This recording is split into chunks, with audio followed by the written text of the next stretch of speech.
Guys, mag-unbox tayo ngayon ng parcel. Itong ating parcel, malaki. Ano kaya laman na ito guys? Para ito yung mystery box. Ating buksan guys. Ito yung parang binuksan na ito. Ano kaya ito? Pagkakarap niya parang bukas na eh. Tinignan na. Diyan, napakalaki na ito. Ano kaya ito? Surprise mystery box. Ito ang ating mystery box. Yan.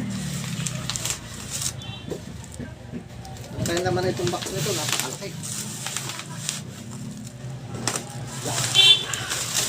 Itong ating bubble wrap. Yan.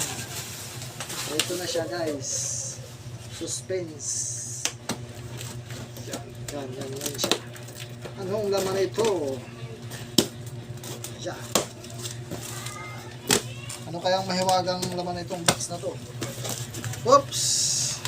Parang may idea na ako. Hindi ko alam. Pero mystery box ito eh. Ito pala siya guys. Yan. Parang upuan siya. Yan guys. Upuan na may sandalan. Yan siya.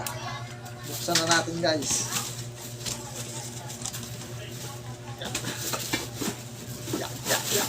Ito pala muna. Bakal. Bakal. Ya. Ano to?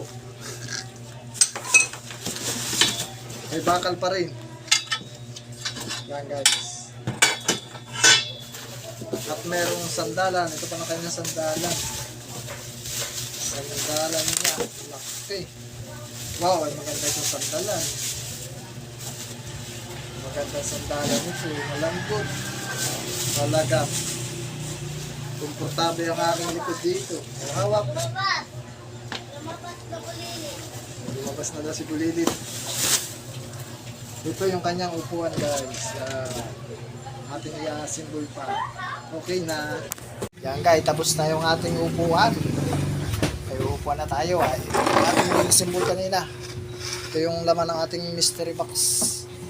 Yan, tapos na siya guys. Yan na siya. Pwede ng upuan guys.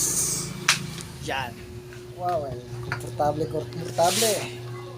Ayos. Ano pang hinihintay nyo guys? Bili na kayo guys. Order na.